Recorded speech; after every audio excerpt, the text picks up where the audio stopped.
Hello and welcome back, SoonerScoop.com YouTube channel. If you have not already, make sure you are subscribed. Make sure you tell a friend as Oklahoma heads to Kansas this weekend. And George, welcome back to the Oklahoma-Kansas preview show. That's exactly what this is. This is George Stoya. I'm Eddie Radosevich. Headed up to Kansas. It's going to be an interesting experience. I know that Kansas has already announced on Thursday that it is officially a sellout up at David Booth Stadium, I believe is the name of it. And, I think that we've talked about it. We talked about it on the Tuesday wrap-up show, just practice report in terms of, what Oklahoma has in front of them. And it's everything that you would ask for to, get into the back half of the season as they survive a 31-29, I think scare would probably be the right way to say it. But just overall, your thoughts as Oklahoma heads up to Kansas and looks to go 8-0. It's going to be cold. That's my first thought. It is going to be cold. I've started packing, and so I was like, what am I going to wear? Because it's going to be a little cold. And you're actually going to be the one that has to go through it. I'll be in a press box, but that's right. I'm built for it, though. You are built for it. But it's a big one, Eddie. And I think, I've said it time and again. I think these next 2 weeks are maybe the two biggest matchups left when you talk about facing a Kansas team that does some, really good stuff on offense. They can score some points. It is going to be Jason Bean at quarterback. Pete Thamel of ESPN reported that this morning that Jalen Daniels will not be playing on Saturday, so it will be Jason Bean at quarterback. But this is still a very high-powered offense in the Jayhawks. They can run the football. They do a lot of deceptive stuff, which we'll hear about here in a few minutes from some players. But it's a big one, Eddie, and it feels like if Oklahoma can get through this week, get through next week, then you're really feeling good about yourself in the college football playoff. You got the first college football playoff rankings coming out next Tuesday. So this is a big week. This is a week that you can kind of, again, build some momentum heading into the final stretch. Sure. And, I think that everybody knows that this is a much better Kansas program. This is probably the biggest game that I've gone up to Lawrence and cover. I think that, I've been up there probably 7 or 8 times now here over the last couple years, or I guess, obviously the last 10 years since we've been doing this, just on both basketball and football. And it feels like this is different. I mean, Lance Leopold, what he's done with the Kansas program, they certainly aren't a joke anymore. And I think that you start with what they're doing offensively. And, obviously the numbers kind of bear that out. Kansas ranks second in the Big 12 in rushing touchdowns, yards per carry at 5.6, and fourth in rushing offense at 212 yards per game. And that was kind of one of the things that was a storyline throughout the week. Talking with Brent Venables, talking with a number of the defensive players, is stopping the Kansas run game led by Devin Neal. And here they are talking on just that. Yeah, I mean, again, we at times we've been good and at times we haven't been good against everybody. And so really obviously for us, and Devin's an outstanding player. Man, he can house call it at any point in time, and he's one of the guys that it's, to me, everything kind of goes through him. And our guys are, I think our guys are confident in our scheme. I feel like they have a much better understanding of our scheme. Here we are going into game 8. We should. And when we're doing all the little things right, we're hard to run on, and because we got good players. And but when your guys get nosy or guys don't do the right things from a fundamental standpoint, or they have the eye crimes that was talked about earlier, bad things usually happen. You get exposed, and this game punishes you for those things. So that's really, instead of focusing on a guy, we really focus on us and, again, our process and how we play well, regardless of who has the ball, quarterback, receiver, running back. And, with all due respect, but great challenge. He's one of them. Every once in a while you'll face one that you can get away with maybe not doing all the little things right. This is a team, and he's a running back that if you don't, he's going to make you pay. A great offense, they have a really good head coach, Coach Leipold. They do a lot of great things. We're excited, to get this challenge. They've had a really good success, lately. They do really good things on offense with their formations and just the way they attack defenses. I think they've done a great job. They're very explosive, very experienced group. They're very fast. The run game and pass game, like I said, explosive. 20% of the time they're making an explosive play for 10 or more yards. And that's a deadly offense. So we got to be on our keys and focus in our eyes so we can play disciplined football. I think they're great. I think Kansas is a great team. I've grown around them a lot. Just back to high school, I see them. I know a lot of players on the team too. Those are good football dudes. So we got to be on point this week. They do a lot of different stuff in their offensive scheme too. They have a really good offensive scheme. So we got to be detailed this week and disciplined, like I said, and just ready to go. Gonna have to wash out Deshaun's mouth with a little bit of soap there. I've never cussed like that. OU just one of 5 teams nationally that has allowed 2 rushing touchdowns or less throughout Great obviously stat. the first 7 games of the season. I'm reading off the game notes. Thank you, Mike Hauk. It's been a little bit of a talking point throughout the week, though, George, just in terms of Oklahoma. You heard the phrase eye candy. We talked about that on Tuesday.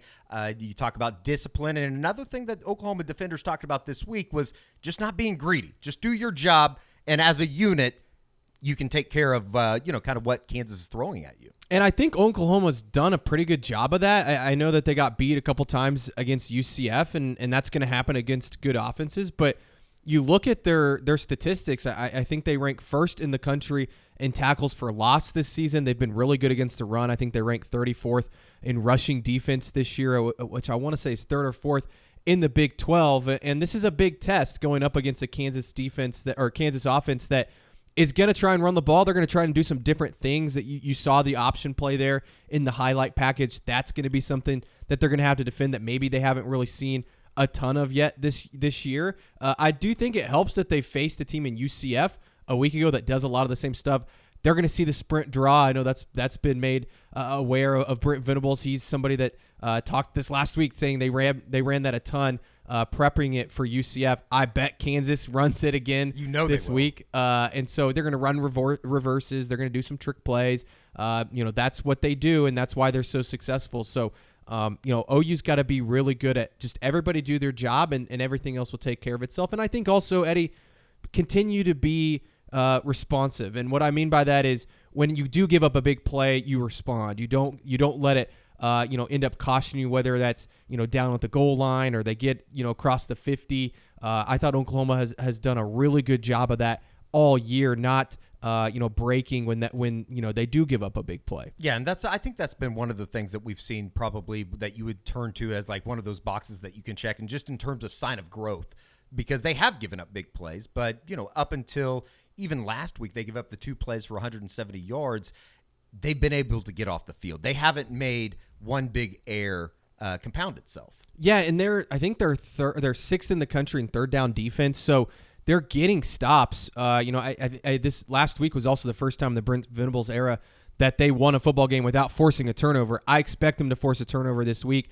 Jason Bean's a guy that I think is prone to turning the ball over, and he's thrown. I think what did he throw? A couple interceptions against Oklahoma State a couple weeks ago. So they've got to get those, because look, Kansas is going to score points in this game, but the more times that they can get the ball to the Oklahoma offense, which I think can score a lot of points this week against a not very good Kansas defense, I think that's how they're going to win this game. Red zone defense has also been a key for Oklahoma. You saw, the goal line stand at Texas, obviously, and then even last week they had a goal line stand that didn't turn into an actual stop because of the Jaren Kanak unsportsmanlike penalty. Maybe Central Florida settles for a field goal there if you don't have that penalty. So that's one of the things that Oklahoma's been able to get away with, or not even get away with. That's something that they've been really, really good at. We've talked about the defensive line and kind of the growth that they've gotten on the unofficial 40 this past week, just in terms of they've gotten some really stellar play out of the interior, and that was a big question mark going into the season. Yeah, I mean, you didn't know what you're going to get out of Dejon Terry. He's been awesome for him. I wrote about him this week. He started his career at Kansas, so this is a big game for him. But even guys like Isaiah Coe, Jordan Kelly, guys that have been in the program for a while, they've had huge years. Jacob Lacey, another transfer, has been really good. Jonah Lualu moving inside. He's been really good. That's kind of been their 5 inside, and that's where they've really kind of stopped the run, is those guys have been taking up blocks, allowing guys like Danny Stutzman, Jaren Kanak to come down and make some plays. And then even on the edge, I mean, we've said it a million times, they could not set the edge last year in the run game. This year, Ethan Downs, Rondell Bothroyd, who I think could have a huge impact on the game on Saturday, those guys have been really good on the edge. Trace Ford is coming off probably the best game of his career at Oklahoma. And then you get R. Mason Thomas, who we talked about earlier in the week in the practice report. he's a guy that feels like he is really close to making some really big plays. No doubt about it. We talked about last week going into the Central Florida game. We talked about a familiarity with, kind of what Central Florida and Gus Malzahn wanted to do. They had seen it, a couple weeks before with SMU. Rhett Lashley, who was kind of a descendant of Gus Malzahn and what they like to do. It all kind of wraps in together with this week with Kansas and, what Lance Leopold and what they want to do offensively and then the deception that comes with the Jayhawk offense. How's that going to help Oklahoma going up to Lawrence? Brent Venables was asked about that, as well as not being too greedy on defense. Probably the failure and the disappointment to create more focus, a focused intensity at practice and in the meetings. And again, humility can be a great asset, for you. So when you have some failure, what I like is that we found a way to win and overcome some of our mistakes. But we've got great ownership of both the good and the bad, and that's allowed the growth process to take place. But you definitely learn. We constantly we got that stack of cards in our season's worth of plays that we didn't play well. We draw everything up and we rep it every week, because again, professional courtesy is they're all looking at explosive plays that you've given up, and they're going to put it in their Rolodex. That's just what teams do, and justifiably so. So our job is to fix some of those mistakes and the issues that we had, and make sure our guys are comfortable with what we need and want them to do to execute at a high level. Really the main issue is just our discipline with our eyes, guys getting greedy, just trying to make plays. We really just got to stay the course and just do your job. Yeah, kind of on the lines of having disciplined eyes as well. Sometimes people get greedy and try and go maybe make a play on something that doesn't really belong to them, instead of playing team defense or trying to jump inside and make the play when you're supposed to lever the ball and stay outside. It's kind of stuff like that. It's all part of staying disciplined and like I said, knowing where your help is and playing team defense. Is that hard to practice? No, actually not at all. I mean, it's just having your eyes in the right spot every single rep. It's really just a habit you have to create with your eyes, and having the right reads. It's really stuff we do every week during practice, and last week we didn't do a bad job at it, but come Saturday, guys just got a little greedy during the game, so me included, so yeah. Yeah, it's most definitely probably one of the most important things. They're going to make us play the numbers game, make sure we have our eyes and our numbers right, and they're going to try and get us out of position. We just have to, like you said, stay disciplined, know where to put our eyes, know what to key, and know where to be, know where our help is, stuff like that. So that's a little bit of Oklahoma defenders talking about just not being too greedy, which I think is interesting. I mean, maybe when you have a lot of success, you want to do a little too much. You get out of gap, you get out of alignment, and then they pop you for a big run, just like we talked about a little bit ago, George. And that's going to be important this week when Oklahoma heads up to Lawrence. Let's talk Oklahoma offensively. They weren't terrible on Saturday against Central Florida. Are we going to put the T word? I mean, at times they were. Okay. But early in the game, they were definitely terrible. They were terrible in terms of because of the good field position that Oklahoma's defense had created. You got to take advantage. Right. And let's start there. Oklahoma looking to replace Andrel Anthony. You're one game in now. What did you think just overall of what they looked like without that deep threat? It seemed like they pushed the ball downfield a couple times, but maybe because of the run game, they certainly didn't take a ton of shots maybe like we'd been accustomed to. And part of that is what UCF was doing. I mean, they were kind of daring Oklahoma to run the football. Sure. And we're playing too high safety, press man coverage. It was tough, and I think that right now they don't really have that speedster. That's not to say that person isn't on the roster. Maybe it's a Jaquez Petaway, who I think we might see more of. Maybe it's more of Jaden Gibson. Brennan Thompson, who I don't think's totally healthy right now. Maybe one of those guys can come in and be that guy. But you're right, Eddie. It just wasn't there, that deep threat. I wonder if Kansas tries to do the same stuff that UCF did defensively in terms of saying, hey, we want to see if you guys can actually run the football. The bad thing for Kansas is they're not very good at stopping the run. I think they're 93rd in the country right now in run defense. UCF was 121st going into last weekend. So we'll see. But look, I think Nick Anderson's going to end up being that guy. It's just going to, take some time for Dylan Gabriel to build up that chemistry with a guy like Nick Anderson or Jaden Gibson or whoever it might be that becomes that third down type of receiver. But I still feel good about the receivers. It's just, again, Eddie, it is going to take time. It took time with Andrel when he first came in. So, I'm not too worried just yet. Two guys that will be there are Drake Stoops and Jalil Farouk. Here they are talking to the media this week, just in terms of a little bit of a recap and what they thought about their performance against Central Florida, and then obviously moving forward on to Kansas. Kansas is a really solid football team, going all the way into Lawrence. It's going to be a tough atmosphere. It's homecoming, I heard. I know it's sold out, all that. So it'll be a great atmosphere to go to. And, yeah, they're good, sound football team. Really good in the run game and also the explosive pass game. And then their defense is really solid. A lot of good tacklers everywhere, good cover guys, good corners on the edges, a great field backer. I'm dug much into the D-line, but, I'm all about the secondary. But they're a real well-rounded football team that can attack you many ways on offense and defense. Continue to get on the drug machine, catching it all possible ways, at all angles that it can happen in the game, just being prepared in that way.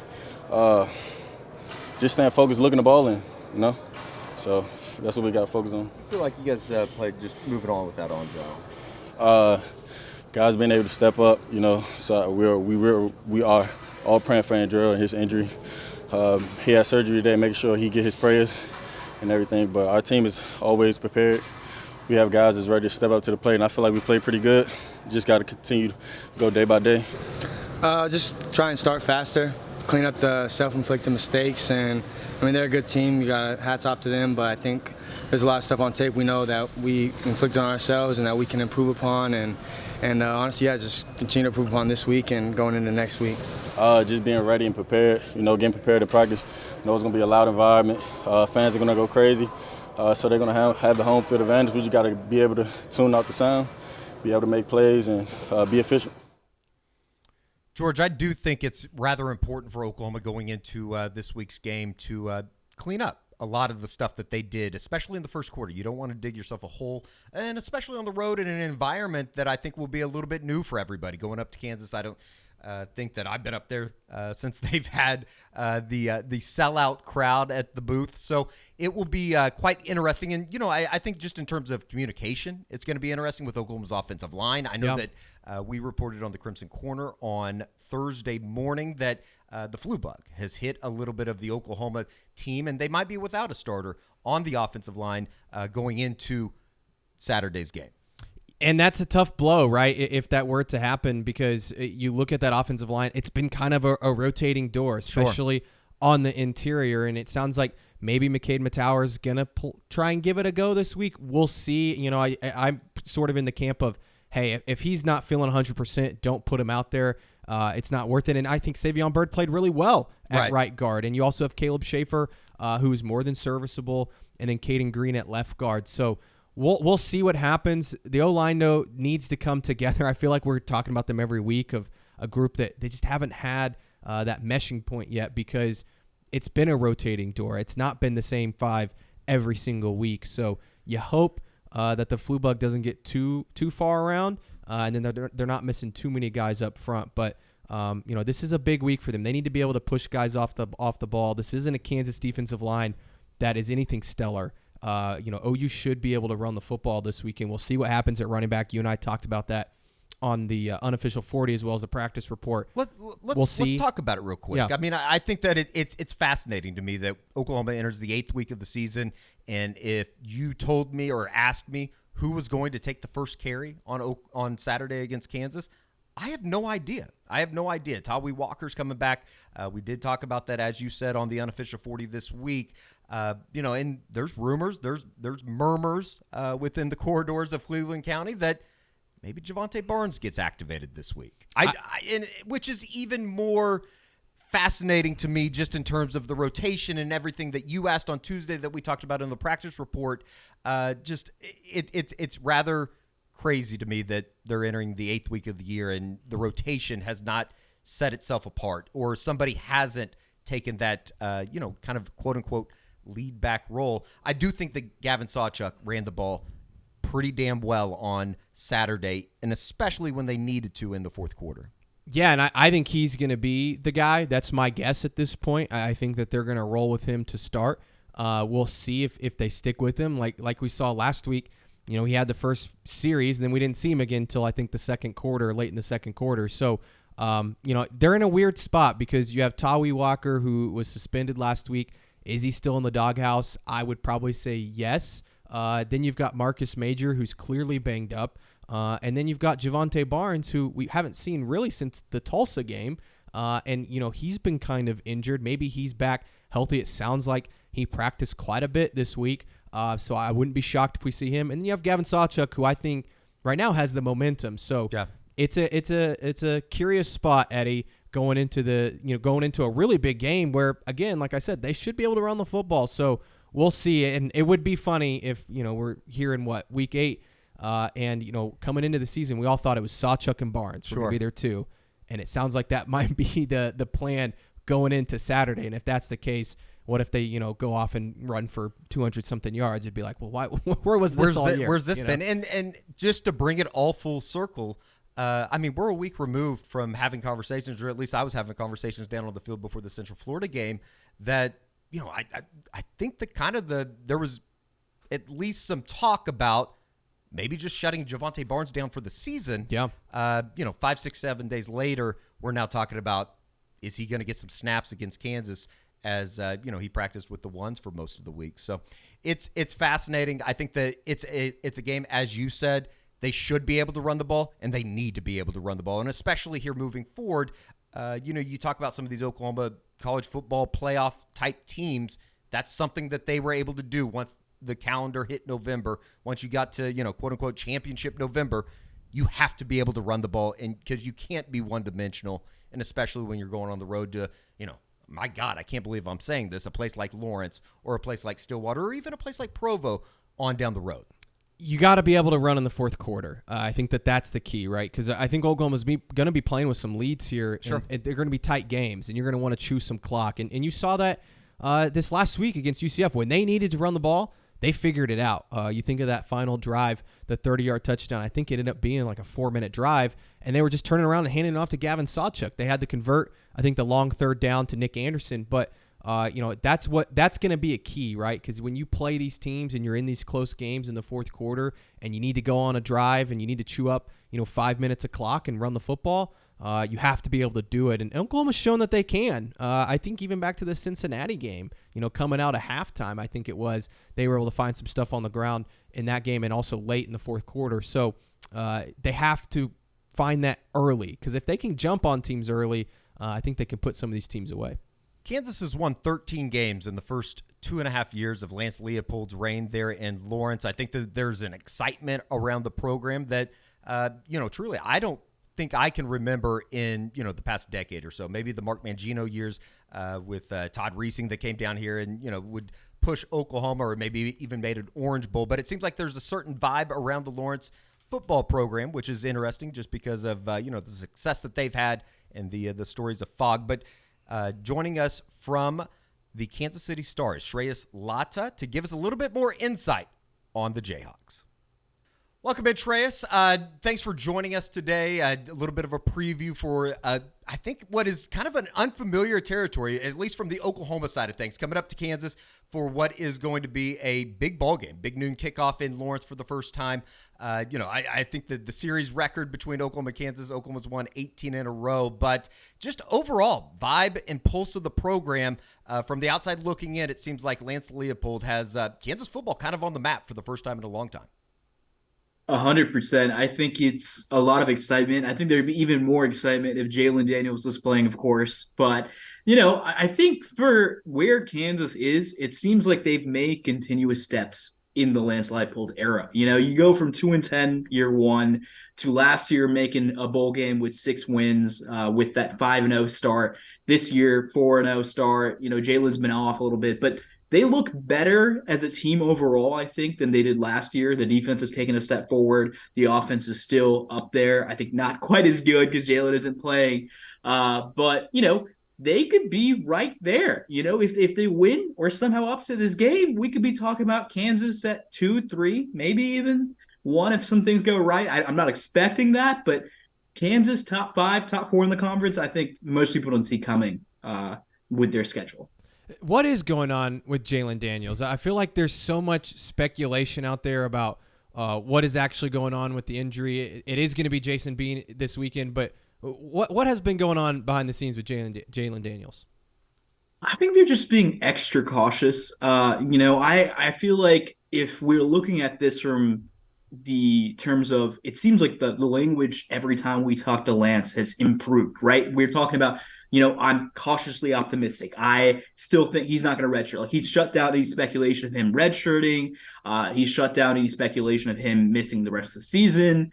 I feel like we're looking at a timeline, which I was a little surprised that he's not ready to go for this game, because now from when the initial injury, or like when he was first out, again, because you remember he missed game 1 because of back issues, which this has been a lingering thing really on and off since fall camp.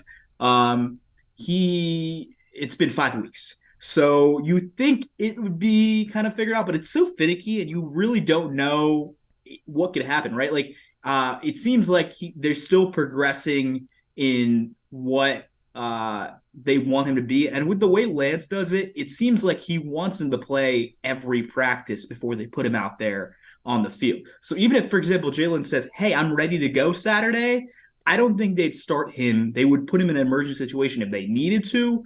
But, Lance is a guy that you need preparation, especially against a team like OU. You can't just throw Jalen Daniels into the game. Even without Jalen Daniels, Kansas very good offensively, 7.2 yards a play so far this year. That is second in the Big 12, sixth nationally. What has Jason Bean done well? I think that Oklahoma fans are quite familiar with him and kind of the experiences that they've had over the last 2 seasons. Obviously it's going to be different without Jalen Daniels, preseason Big 12 player, offensive player of the year. But at the same time, this is a very good offense that Oklahoma's preparing for on Saturday.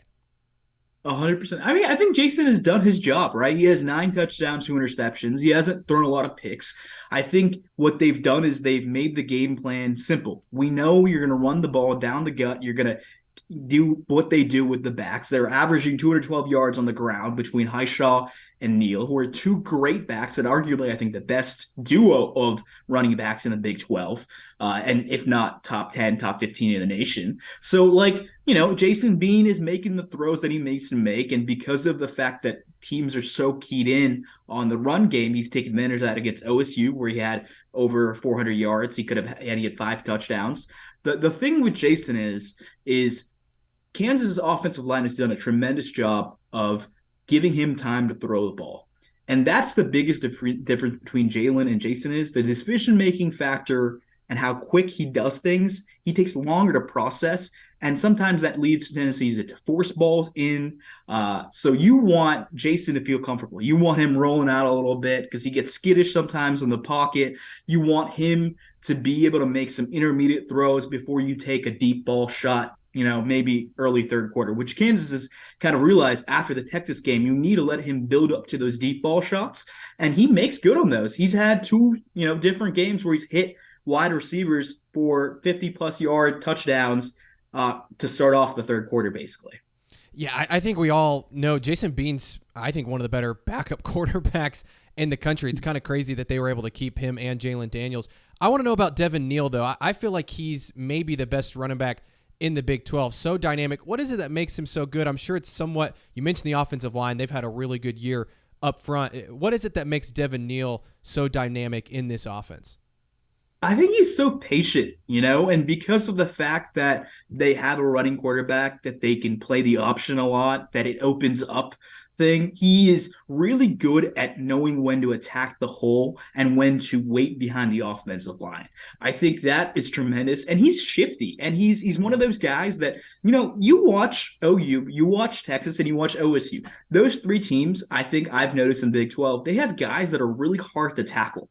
Kansas has that in Devin Neal and Daniel Hishaw.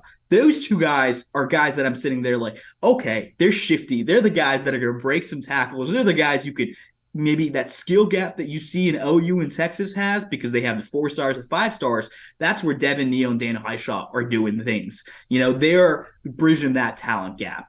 And Devin Neal is putting together a year that is super special because, even when he has 60-yard games or whatever, he's averaging 4.5 or 5 yards per carry. That's how special he's been with stack boxes. And, this offensive line, which was good last year, take an even bigger step, I think, this year.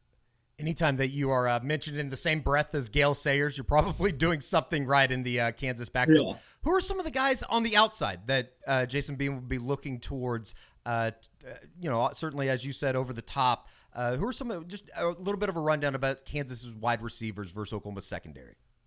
100%. Quentin Skinner, deep threat. He loves going to him for deep balls. They connect really, really well. Mason Fairchild, tight end, big time target. He had 2 touchdowns against OSU. He's a guy that it seems like when Kansas needs to convert, you can look for him to look for Mason Fairchild. That's something Jalen does too, but it seems like they target the tight ends a lot between Mason Fairchild, Trevor Cardell, and a third one that's escaping my name, but they do use tight ends a lot. Last year, they led the Big 12 in tight end touchdowns. It's kind of, I don't know what the lead is right now this year, but I would venture they're probably top 3 just because how much they use tight ends in this offense. But those guys are really big. You have Lawrence Arnold, another great wide receiver. Luke Grimes, he's a grinder. He's a guy that gets open, and he's really, really great at creating some separation and getting some yards after catch. He's shorter. He kind of reminds me a little bit of, obviously in the college sense, Julian Edelman a little bit. He has a tendency to get open at the right spots, makes a lot of tough catches. I don't even know if you guys watched the Illinois game. Obviously, it was a little while back. That was against Jalen, but I remember Jalen directed Luke to kind of get open a little bit. He rolled out to the right. Luke caught it, created some room, got some more yards after catch. That's the kind of ability. I think he's, arguably Kansas's best wide receiver on that front. Let's go to the other side of the ball. It's been kind of a rough patch for Kansas's defense. I think 93rd in rushing defense. OU hasn't been able to run the ball particularly well, but what's maybe gone wrong on that side of the ball, and where are maybe some of the strengths of that Jayhawk defense? I think the strength is definitely the secondary. You're looking at a guy like Kobe Bryant, who's been phenomenal. Kenny Logan, really, really good. Kobe's taken a big step forward from last year. I think he had the tendency, even though he was first team, all Big 12 last year, there was a tendency last year where he would gamble on some plays, right? And that would lead to some home run decisions, right? Some interceptions, and also lead to him getting burned a little bit. He's got a lot better at making the right decision on when to gamble, when to not. So he's been tremendous. Kenny Logan, really, really good safety. Hayden Hatcher, who seems to be progressing from injury, defensive end, really, really good at pushing quarterback. They've gotten some guys on the transfer portal that have done a great job. I think Devin Phillips from Colorado State, he's been a tremendous plug-and-play guy. He's one of the guys who's been great against the run, pretty good at rushing the passer as well. They've kind of had some internal progression. Jerome Robinson, another guy who's been really good at creating some pressure to quarterbacks. I think the biggest thing for question Kansas last year was, where are they creating the pressure against quarterbacks? With Lonnie Phelps going to the NFL, and he was the sack leader. What they said was, well, let's just give it to everybody. And they've had done a tremendous job of, I think, getting some pressure on quarterbacks that I think a lot of people on the beat, and really Kansas fans as a whole, did not see coming. It seems like that's kind of the calling card of this defense. They might give up some big plays, but they have created tackles for loss in the top 20 nationally. Would that be somewhat accurate? 100%. I think they do play a lot of bend, don't break defense. Yeah. And, it showed up against Texas when it was a 13-7 game at half, and at OSU where really they had a bad start, but they didn't give up too many points after, that bad start. I think they did a good job in the first half of shutting down the OSU offense a little bit. In the second half, they didn't give up a ton of points. So the big thing with Kansas right now is they need to figure out a way to win the time possession battle, because this defense is good and it's improved from last year, but it's not good enough against a team like OU, against a team like Texas, and against a team with a guy like a running back like Ollie Gordon for OSU. There's skill gaps there. They do a tremendous job of getting open. And if guys get in a space against Kansas defense, it's a cooked product. What needs to happen for Kansas to have a shot in this? It feels, I think it's a 10-point spread. I think it's actually maybe even dropped maybe down to 9.5 at some places. But what does Kansas need to do? I feel like the atmosphere is going to be awesome on Saturday. They announced the sellout. But what needs to go right for Kansas to pull off this win? Well, I think they need to win the time of possession battle. You can't have OU running 75 plays. Texas killed Kansas with that. That's how they came away with that game in the second half, was because Kansas defense was just so tired of being on the field. And they dominated. You can't you need Jason Bean to be the best version of himself. So that means no interceptions, no timely mistakes, no issues there. Kansas's run game has got to set up the rest of the offense. That means they need to not go away from it. Last, against OSU, I believe, they only ran seven. I don't know if it was against OSU or against Texas, but they only ran 7 run plays in the second half. So even though they were averaging 5 yards a carry, they can't go away from that because it takes a lot of pressure off Jason and the wide receivers as a whole. I think on the defensive end, what they need to do is really be able to limit this OU offense that seems like to really spread the ball well. They need to, one thing we're looking at with a film breakdown I did with former key quarterback Carter Stanley, I noticed Dylan Gabriel doesn't go left when he runs a lot. So maybe force him left a little bit, pressure from the left side to come in and make him go that side and throw from that end. So I think those things are big. Winning time possession, I think, is the biggest key to Kansas having a shot in this game. That and no mistakes in the offensive end. And certainly if you can flip the field or do something in the punt return game, just as far as an overview of Kansas with the special teams, that's been a big talking point in Norman with some of their kicking problems. What has the special teams units been like for the Jayhawks so far this season? So Kansas' special team unit at one point was ranked number 1 in the nation in ESPN SP metrics. Yeah. Last game, they had a disaster game. It was probably the worst game they've had all year. They had 2, extra points blocked, a 2-point conversion that went awry. The kicking game is a lot improved from last year. They were ranked last in Big 12 in field goal percentage. Seth Keller's been great. He has a tendency to kick low, though, so I wouldn't be surprised if OU tries to jump it or, try to mitigate that or block it or whatever. So that's definitely something Kansas has to keep an eye out on. They've been dangerous in the punt return and kickoff return game. They had a return for touchdown against UCF, which I think was super special. I think they've done a good job for the most part in special teams with the OU game or OSU game being the exception. Last one for me. What do you expect the atmosphere to be like? Because I typically when I used to go to games, and this was the last time I was in Lawrence was a few years ago now, but OU fans usually travel really well for this game. I feel like this is going to be a pretty raucous Kansas crowd. What do you anticipate in terms of crowd? And I know you haven't been there. I think you said before we got on about a year now. Do you anticipate this being maybe the best crowd that you've seen at Kansas Memorial Stadium? I think so. I mean, we're talking about a Fox, big noon kickoff Saturday, even with the weather and the issues and all that, this Kansas team is exciting. And there is, I think, a little bit of internal belief in this Kansas Jayhawks fan base that maybe they can upset OU. I personally don't subscribe to that belief as a beat writer of that team, but I think there is a chance that this game is close. They've played OU close the last 2 years relatively, I think, for how dominant OU has been. But I think this game is going to be a fun one, and I think if Jason Bean and company can kind of keep it in focus and keep it close, the fans are going to be right there throughout the entire game. Kansas looking to become bowl eligible for just and go to a bowl game for the second consecutive year. That's only happened once, I believe, in Kansas football program history in 2007, 2008 with a guy that I think Oklahoma fans are very familiar with, and Mark Mangino.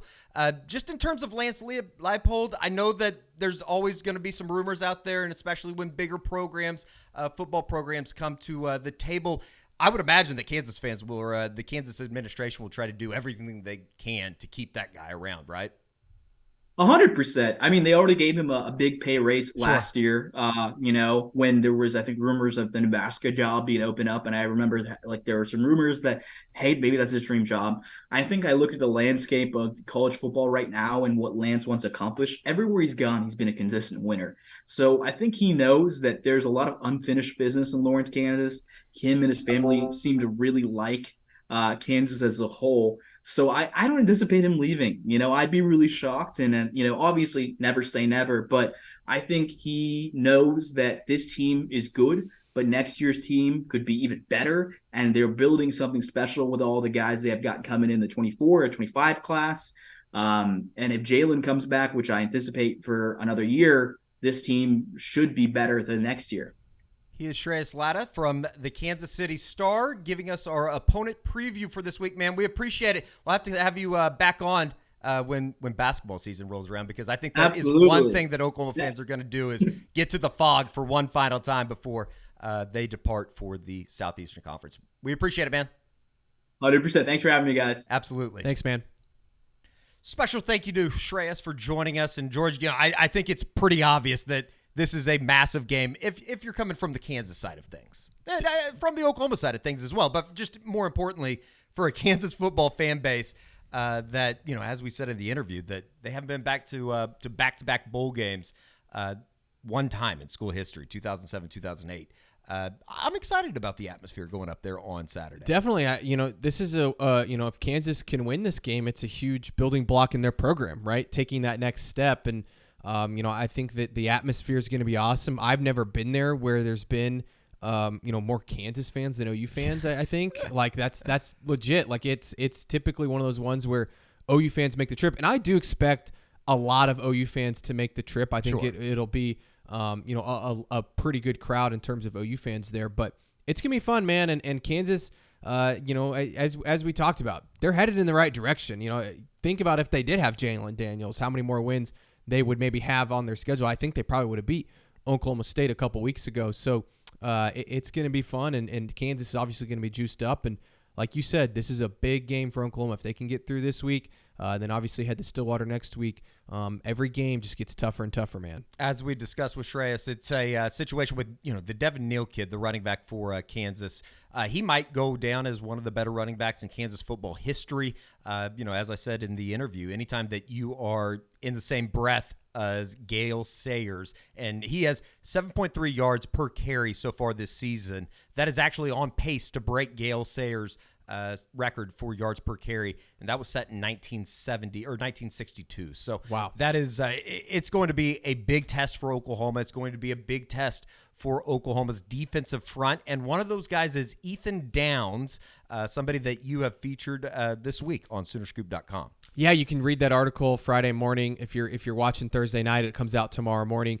If you're watching on Friday, you can read it now. But yeah, talked to his dad a little bit, talked to a couple other guys on the team this week, and just kind of his growth. I think we kind of saw it at times last year, right, Eddie? I mean, especially at the start of the season, he got off to such a great start. I think 4 sacks in the first 4 games a year ago. This year, he's already up to 4.5 sacks. He's been great. Through every game, really, he's been maybe their best defensive end this year. And just the maturity, I think, from him. I think that you hear that when you listen to him speak. He's definitely taken on a leadership role for this group. And he's one of those guys, Eddie, that we talk a lot about the transfers and got the new guys they brought in. But he's somebody that's stuck with the program, kind of like Danny Stutzman, developed, got better, and now is all of a sudden having a really spectacular season. A prized pupil of Miguel Chavis. Here is Ethan Downs, as well as Brent Venables and R. Mason Thomas, talking about Downs' performance so far this season. Trying to be a leader, and what I mean by that is being my best and being able to pick other people up as well, calling them up.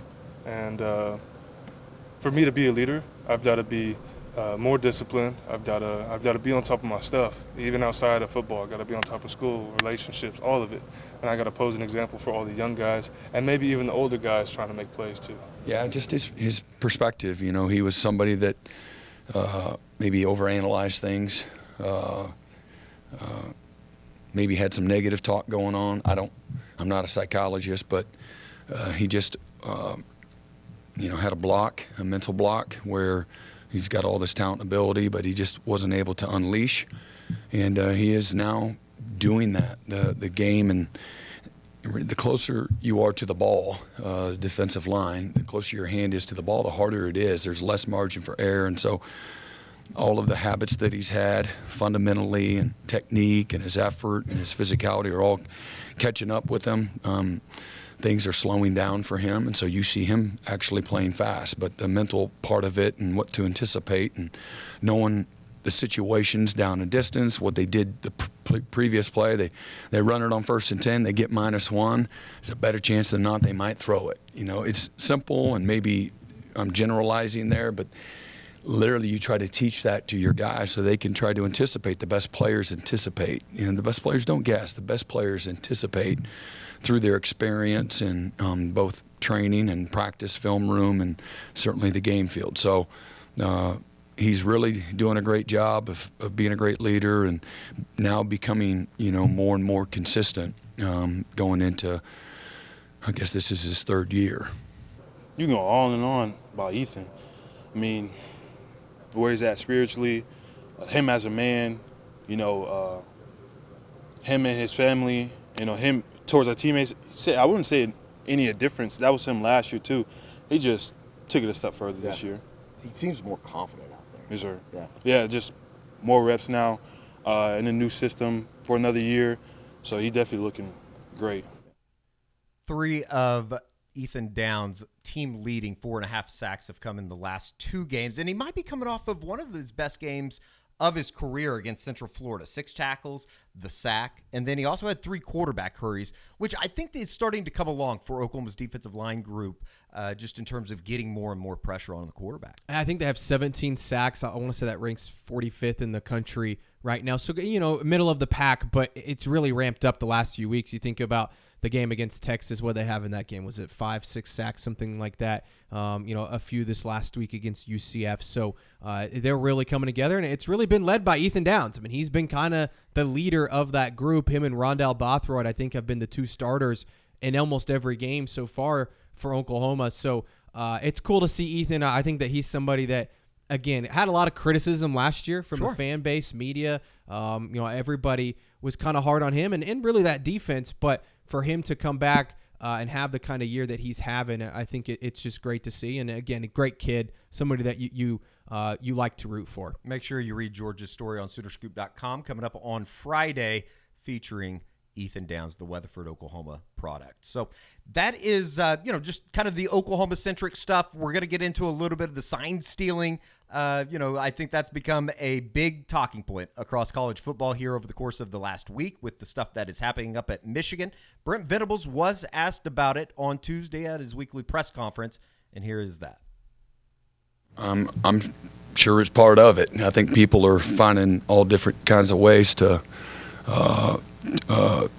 prevent it and to try to gain a competitive advantage. I think you see a lot of people huddling and things like that and sending people in and, to the sideline. But I don't know how prevalent it is or isn't. And with tempo and pace, I think it makes it all really hard. And but you see probably about every game in college football where the signal stealers on offense and defense are all shielded to try to keep people from the press box that might be looking down with binoculars from getting a leg up.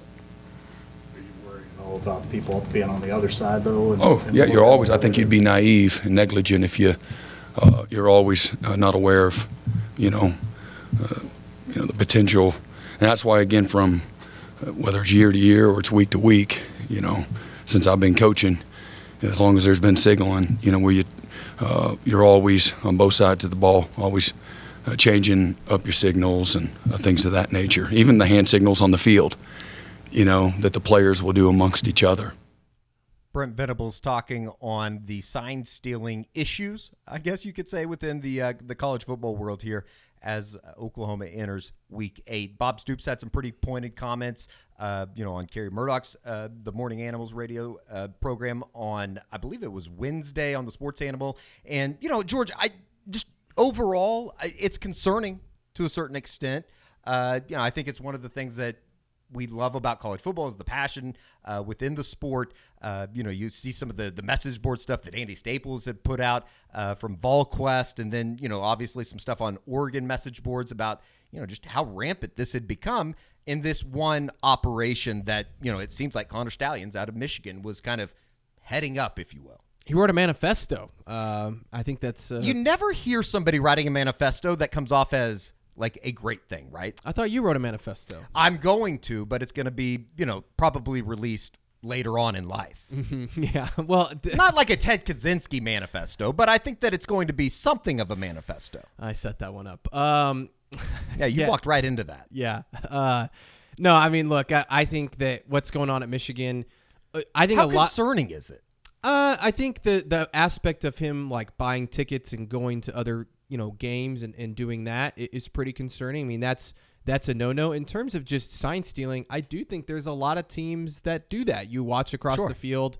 You think back to, I think Baker, helped OU do it a while back with TCU and playing Gary Patterson and knowing that. So, I think that's definitely something. You're battling through this. Get through this. I'm battling through it. But no, I mean, I in terms of them going to games and scouting, that can't happen. And I think that's ultimately what the NCAA is going to try and crack down on.